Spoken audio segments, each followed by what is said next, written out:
नमस्कार दोस्तों, हर हर महादेव। देखिए मित्रों, अक्सर आपने लोगों को कहते हुए सुना होगा कि भगवान हमारा साथ नहीं दे रहे हैं। लेकिन क्या आप जानते हैं कि ऐसा क्यों होता है? भगवान साथ क्यों नहीं देते? जबकि कई लोगों को तो आपने यह कहते सुना होगा कि भगवान मेरे साथ हैं। मित्रों, भगवान सिर्फ उन्हीं की मदद करते हैं जो कर्म अच्छे करते हैं, जिनके कर्मों का उद्देश्य अच्छा होता है, जो दूसरों को सुख पहुंचाने के लिए काम करते हैं। तो आइए मित्रों, एक बहुत ही ज्ञानवर्धक कहानी सुनते हैं और जानते हैं इसी टॉपिक के बारे में। तो किसी नगर में एक गरीब किसान रहता था। उसका एक बेटा था जो हमेशा दूसरों की सेवा करता और हमेशा ईश्वर की भक्ति में ही लगा रहता। इसीलिए उसके पिताजी ने उसका नाम धन्नाराम रख दिया। धन्नाराम का जन्म एक सामान्य किसान परिवार में हुआ था। उसके पिताजी खेती करते और गायों का पालन पोषण किया करते थे। एक दिन धन्नाराम के परिवार के कुलगुरु, जिनका नाम था पंडित त्रिलोक चंद जी, तो वो तीर्थ यात्रा करके लौटे थे और कुछ दिनों के लिए धन्नाराम के घर पर रुक गए। पंडित त्रिलोक चंद जी शालिग्राम भगवान की सेवा किया करते थे। वो बड़े भक्ति भाव से भगवान शालिग्राम की सेवा करते थे। उनके उन पर वह पुष्प चढ़ाते, उन्हें भोग लगाते और भगवान को भोग लगाने के बाद ही अपना भोजन ग्रहण करते थे। बालक धन्नाराम पंडित त्रिलोकचंद जी को यह सब करते हुए देखता था और उसे भगवान की सेवा करना बहुत अच्छी लगती थी। जब पंडित जी भगवान की सेवा करते तो धन्नाराम को बहुत ही सुकून मिलने लगता।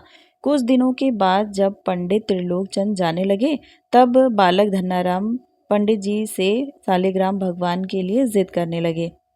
कहने लगे कि मुझे भगवान शालिग्राम चाहिए। परंतु पंडित जी अपने भगवान शालिग्राम को छोटे से बालक को कैसे दे सकते थे। धन्नाराम को उसके माता पिता ने बहुत समझाया, परंतु धन्नाराम नहीं माने। अंत में लोगों ने पंडित जी से कहा कि यह तो बालक है, इसे भगवान शालिग्राम जैसा कुछ और देकर बहला फुसला दो। अगले दिन पंडित जी नदी में स्नान करने गए और वहां से एक गोल मटोल, थोड़ा बड़ा सा काले रंग का पत्थर लेके आ गए। वह धन्नाराम के पास जाकर बोले, मैं तुम्हें अपने भगवान शालिग्राम दे दूंगा, लेकिन मेरे पास दो भगवान शालिग्राम हैं, बड़े ठाकुर जी और छोटे ठाकुर जी। तुम्हें कौन से ठाकुर जी चाहिए? धन्नाराम ने झट से जवाब दिया, मुझे तो बड़े ठाकुर जी चाहिए। पंडित जी भी यही चाहते थे।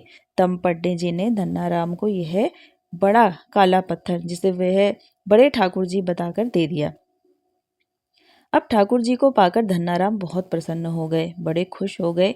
वे बड़े भक्ति भाव से उनकी सेवा करने लगे। जब धन्नाराम गाय चराने खेतों की तरफ जाते तो ठाकुर जी को अपने साथ लेकर जाते। धन्नाराम की माँ ने उनको बाजरे की रोटी, साग, अचार और गुड़ खाने के लिए दिया।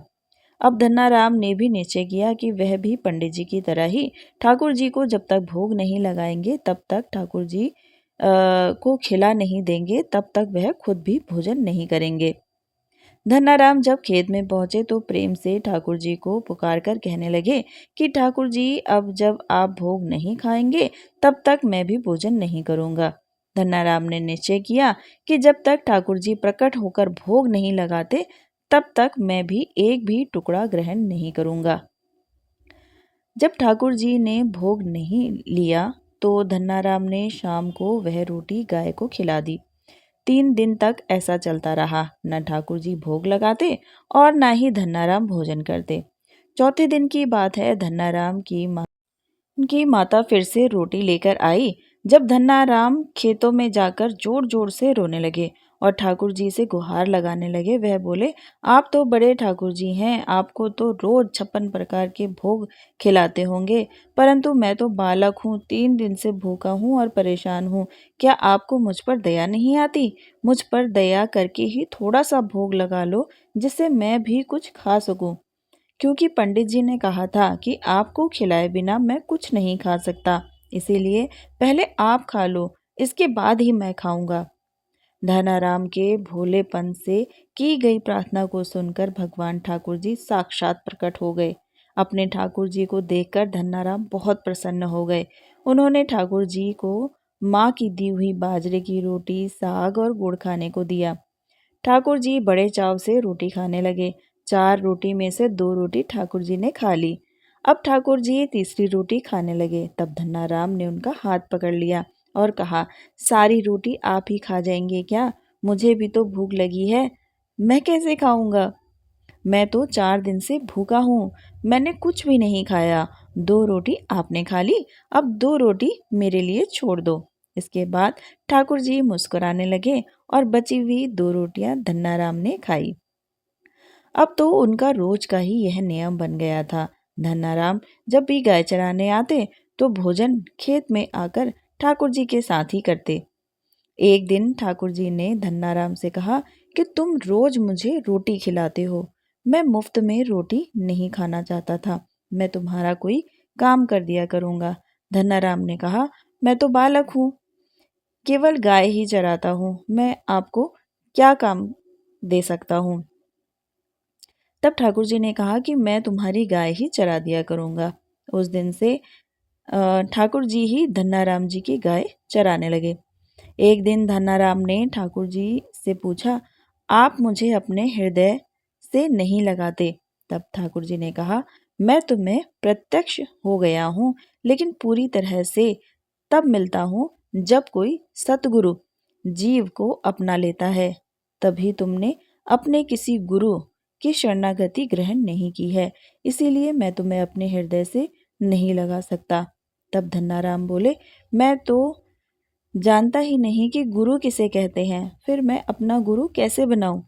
ठाकुर जी मुस्कुराते हुए बोले, काशी में जगत गुरु श्री रामानंदाचार्य मेरे ही स्वरूप में विराजमान है, तुम जाकर उनके शरण ग्रहण करो।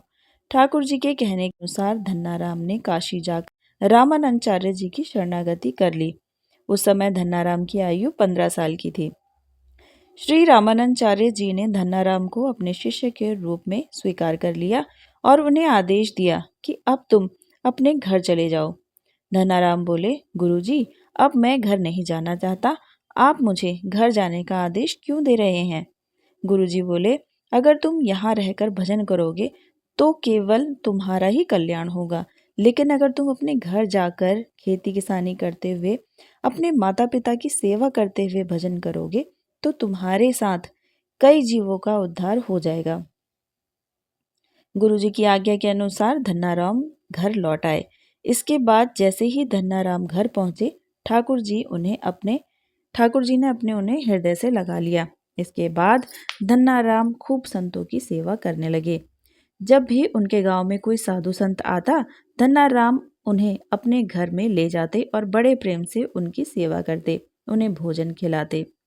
संतों की सेवा करने के कारण अब उनके घर से दूर दूर संत आने लगे। धन्नाराम सभी को बड़े प्रेम से सत्कार करते और उन सभी को भोजन खिलाते।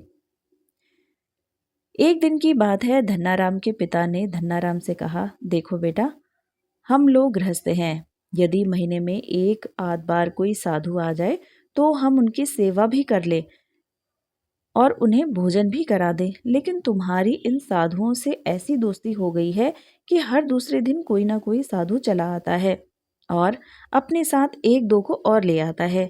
यह ठीक नहीं है। हम अपनी खेती बाड़ी का काम करें या इन साधुओं की सेवा करें। तुम तो अभी बालक हो, तुम कमाते भी नहीं हो, तुम्हारा पालन पोषण हम ही करते हैं और ऊपर से तुम साधुओं को बुला लाते हो। इस प्रकार इन निठल्ले साधुओं की सेवा करना ठीक नहीं है। इसीलिए एक बात कान खोलकर सुन लो, आज के बाद यदि तुम किसी भी साधु को घर लेकर आए तो मैं तुम्हें घर से निकाल दूंगा, घर में घुसने नहीं दूंगा। तुम्हें साधु की सेवा करनी है तो पहले कुछ कमाई करो, फिर अपनी कमाई से साधु की सेवा करना। पिताजी की बात सुनकर धन्नाराम उदास हो गए और चुपचाप खड़े हो गए। तब पिताजी ने धन्नाराम को डांटते हुए कहा, आज के बाद किसी साधु को घर में लेकर मत आना और जाओ खेत में गेहूं बोआओ। खेत तैयार है, बोरी में गेहूं का बीज रखा है, इसे बैलगाड़ी में ले जाओ और खेत में बो दो। इसके बाद धन्नाराम ने बैलगाड़ी में गेहूं रखे और खेत में बोने के लिए चल दिए। धन्नाराम थोड़ी ही दूर चले थे कि उन्हें मार्ग में कुछ साधु की टोली आती हुई दिखाई दी। धन्नाराम ने बैलगाड़ी से उतरकर उन साधुओं को साष्टांग प्रणाम किया। संतों ने धन्नाराम को आशीर्वाद दिया कि पूछा, बेटा, इस गांव में धन्नाराम नाम का व्यक्ति है वो कौन है, उनका घर बता दे। सुना है सतगुरु रामानंदाचार्य जी के शिष्य हैं और बहुत ही छोटी उम्र में उन्होंने भगवान के दर्शन प्राप्त कर लिए हैं। हम भी उनके दर्शन करना चाहते हैं। यह सुनकर धन्नाराम संकोच में पड़ गए और हाथ जोड़कर बड़ी विनम्रता से बोले, महाराज अ, मुझे ही लोग धन्नाराम भगत कहते हैं। संत बोले, भगवान ने बड़ी ही कृपा की है जिसने हमें यहीं पर मिला दिया। हम यहीं मिल गए हैं। निश्चित ही आप ऐसे ही भक्त हैं जैसा आपके विषय में सुना था। कितनी विनम्रता से आप कितनी विनम्रता है आप में। चलिए आपके घर चलते हैं, वहीं बैठकर आपसे चर्चा करेंगे और ढेर सारी बातें भी करेंगे। धन्नाराम ने सोचा, अभी पिताजी ने साधुओं को घर ले जाने से मना किया है। यदि मैं खेतों में बीज बोने के बजाय इन साधुओं को घर पर ले जाऊंगा तो पिताजी आसमान सिर पर उठा लेंगे और इन साधुओं को भी भगा देंगे। तब धन्नाराम कुछ विचार कर बोले, महाराज अभी घर में कोई नहीं है, मैं खेतों की तरफ जा रहा हूँ, आप भी मेरे साथ चलिए। संत बोले, ठीक है, हमें तो आपसे मिलना था और जहाँ भी आप चले हम भी वहीं चलेंगे। फिर धन्नाराम उनको खेतों पर ले गए। खेत में एक बड़े पेड़ के नीचे बने हुए चबूतरे पर साधुओं को बिठाया और बोले, महाराज आप यहीं पर कुछ देर विश्राम कीजिए, तब तक मैं आपके लिए भोजन पानी की व्यवस्था करता हूँ। इतना कहकर धन्नाराम वहां से बैलगाड़ी लेकर चले गए। बैलगाड़ी लेकर धन्नाराम सीधे बाजार के बनिए की दुकान पर पहुंचे। वहां पर उन्होंने बैलगाड़ी में जो भी गेहूं के बीज खेत में बोने के लिए रखे थे उस बनिए को बेच दिए और उसी से दाल चावल जो भी बना वो सामान खाने बनाने के लिए ले आए। सामान लेकर धन्नाराम खेत पहुंचे। वहां पर संतों से साथ मिलकर बहुत बढ़िया दाल चावल और प्रसाद बनाया। भगवान को भोग लगाने के बाद बड़े प्रेम से संत और धन्ना जी ने बैठकर भोजन किया। इसी बीच भगवान की चर्चा भी होती रही। संतों को भोजन कराने के बाद बड़े प्रेम से धन्नाराम ने उनको विदा कर दिया। संतों के जाने के बाद धन्नाराम सोचने लगे कि बीज वाले गेहूं तो मैंने सारे बेच दिए संतों को भोजन कराने के लिए, अब खेत में क्या बोया जाए। अगर पिताजी बीज मांगेंगे तो मैं कहाँ से बीज दूंगा, और यदि खेत में कुछ भी पैदा नहीं हुआ तो मैं पिताजी को क्या जवाब दूंगा। यही सोचकर धन्नाराम ने बोरी में रेत भरी और आसपास के लोगों को दिखाने के लिए रेत को खेत में बोने लगे। सुबह से शाम तक सारी बोरियां जो रेत की बनाई हुई थी, धन्नाराम वह रेत खेतों में छिड़क दिए। आसपास के किसान भी देख रहे थे कि धन्नाराम खेतों में गेहूं बो रहे हैं। वह तो खेतों में रेत बो रहे थे।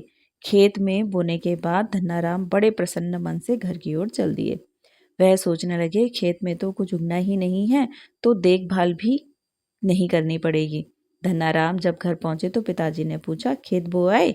धन्नाराम बोले, जी पिताजी मैं खेत बो आया हूँ। कुछ दिन बीते। धन्नाराम के पिताजी और गांव के कुछ बड़े बूढ़े लोग धन्नाराम के पास आए और बोले कि तुमने कैसा खेत बोया है, ऐसी फसल तो हमने अपने जीवन में आज तक नहीं देखी। ऐसा लगता है जैसे गेहूं का एक एक दाना नाक के समान की दूरी पर बोया गया हो और सारे ही दाने उग गए हैं।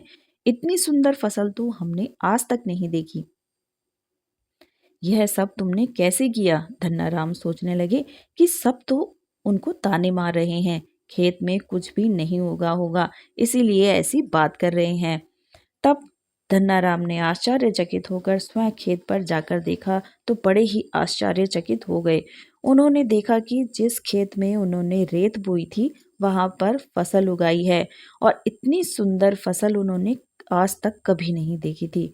फसल को देखकर धन्नाराम को भगवान की कृपा का एहसास हुआ और उनकी आंखों से आंसू निकल आए।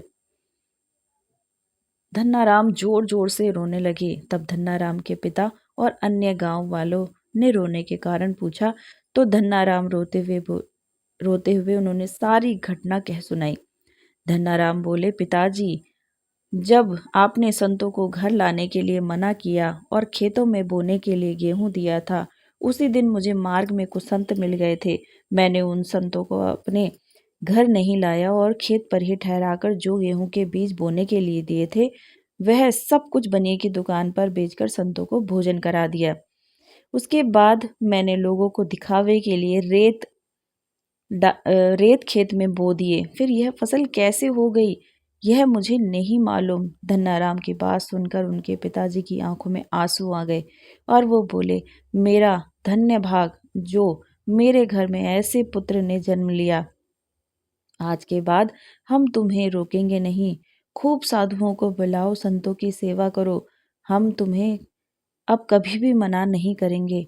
आज से ही मैं भी भगवान की भक्ति करूंगा और तुम्हारे साथ संतों की सेवा करूंगा। इसके बाद धन्नाराम और उसके परिवार वाले खूब संतों की सेवा करने लगे। कुछ समय बाद धन्नाराम की उगाई हुई फसल को काटने का समय आ गया। उस समय उतने ही आकार की खेती से 50 गुना ज्यादा गेहूं निकला। यह गेहूं इतना ज्यादा था कि उसे रखने तक की जगह नहीं बची। गांव के लोग धन्नाराम की फसल को देखकर आश्चर्यचकित हो गए। अब धन्नाराम और उनका परिवार अपनी क्षमता के अनुसार खूब साधु संतों की सेवा करता और भगवान की भक्ति करने लगा। उनके घर हमेशा साधु संतों की भीड़ लगी रहती थी। अब धन्नाराम जब भी खेतों में फसल बोते, हर बार ऐसे ही फसल होने लगी। अब धन्नाराम अपने गांव के बड़े किसान बन गए। गांव के सभी लोग धन्नाराम को चमत्कारी संत मानने लगे और उनके खेतों की मिट्टी को भी चमत्कारी मानने लगे। अब जिन लोगों के खेतों में पर्याप्त फसल नहीं होती थी तो वह लोग धन्नाराम के खेतों की मिट्टी ले जाकर अपने खेत पर छिड़कने लगे, जिससे उनकी फसल भी अच्छी होने लगी। चारों तरफ धन्नाराम की जय जयकार होने लगी। एक बार भगवान ने धन्नाराम की परीक्षा लेनी चाहिए। धन्नाराम के गांव में अकाल पड़ गया। धन्नाराम बड़े किसान थे तो उनके पास बहुत खेती थी और अन्न के भंडार भी भरे हुए थे। अकाल के कारण उनके गांव और आसपास के क्षेत्र के ब्राह्मण, संत, गरीब और जरूरतमंद लोग धन्नाराम के पास मदद की उम्मीद के लिए आने लगे। धन्नाराम भी उन्हें दोनों हाथों से भंडार लुटाने लगे। कभी कोई जरूरतमंद उनके घर से खाली हाथ नहीं लौटता। धीरे धीरे धन्नाराम का अन्न भंडार समाप्त होने लगा, परंतु धन्नाराम ने निश्चय किया था कि जब तक उनका सामर्थ्य है वह किसी भी जरूरतमंद को निराश नहीं करेंगे और सब कुछ बेचकर लोगों की मदद करेंगे। धन्नाराम की संत सेवा से प्रसन्न एक दिन उनके पास संत के वेश में स्वयं ठाकुर जी आ गए। उन्होंने धन्नाराम को तुम्बा का कमंडल बनाकर दिया और कुछ लौकी के बीज दिए और कहा कि धन्नाराम, इन बीजों को अपने खेत में बो दो।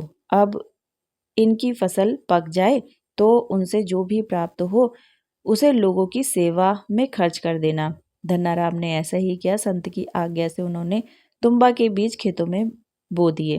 गांव के लोग कहने लगे, लगता है धन्नाराम पागल हो गए हैं, ऐसे भीषण अकाल में फसल बो रहे हैं और वह भी तुम्बा की। यह तो केवल कमंडल बनाने के काम में आता है।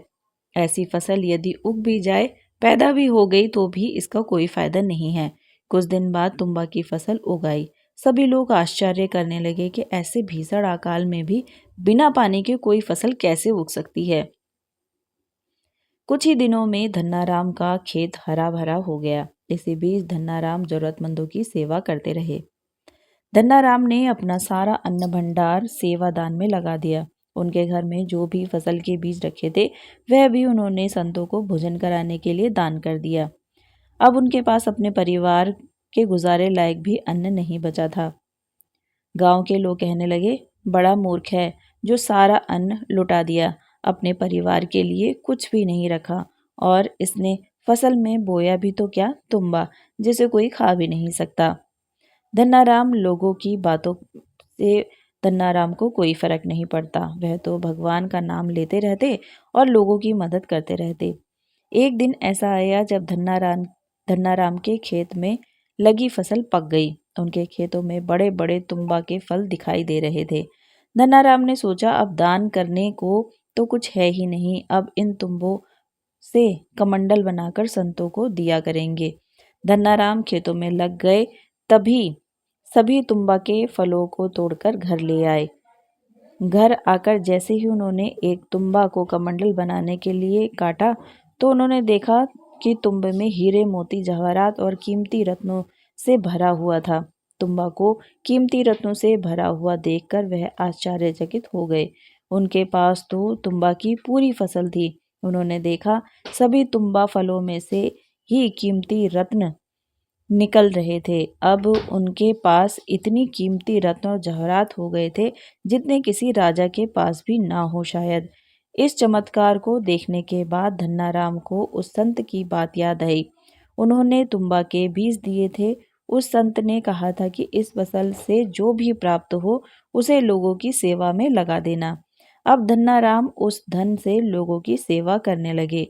फिर वह दोनों हाथों से लोगों को मदद करने लगे। उस समय वह अकाल कई वर्षों तक चला। उस समय धन्नाराम ने अपने खेतों में घर के आसपास कई लंगर लगाने शुरू कर दिए। आसपास के सैकड़ों गांव के हजारों लोग वर्षों तक धन्नाराम के लंगर में तीनों समय का भोजन करते। धन्नाराम ने अपने जीवन में कई मंदिर, तालाब और धर्मशाला भी बनवाए थे और हर तरह से साधु संत और जरूरतमंद लोगों की मदद करते थे। लोग धन्नाराम को धन्नाराम सेठ कहकर बुलाने लगे। धन्नाराम जैसा धनी आज तक कोई नहीं हुआ। वह धन और मन दोनों से धनी थे। आज भी उनके नाम पर धनी लोगों को धन्नाराम सेठ की पदवी दी जाती है और कहा जाता है कि क्या तुम धन्नाराम सेठ हो गए हो। मित्रों, यदि भगवान की कृपा जिस व्यक्ति पर हो जाए और उनका आशीर्वाद जिनको प्राप्त हो जाए, उनके लिए जीवन में कुछ भी असंभव नहीं होता। मित्रों, चाहे कितनी भी धन दौलत का संग्रह कर लें, लेकिन यदि परमात्मा की इच्छा नहीं है तो आप उस धन से सुख नहीं पा सकते। यदि लाख प्रयास करने के बाद भी जीवन में दुख है, असंतोष है, तो समझ लीजिए कि भगवान की यही मर्जी है। हो सकता है भगवान ने आपको थोड़ा सा अहित करके आपको बहुत बड़ा लाभ दे योजना बनाई हो, लेकिन हम अज्ञानी लोग यही सोचते हैं कि भगवान हमारी कुछ मदद ही नहीं करते। मित्रों, यह कहानी खासकर उन लोगों को ज़रूर सुनाना जो भगवान पर विश्वास नहीं करते और भगवान को मानते भी नहीं हैं। तो आशा करती हूँ ये कहानी आपको पसंद आई होगी और कुछ शिक्षा भी आपने इससे ज़रूर ली होगी। पसंद आई है तो प्लीज़ वीडियो को लाइक और चैनल को सब्सक्राइब ज़रूर कीजिएगा। वीडियो देखने के लिए आपका बहुत बहुत धन्यवाद।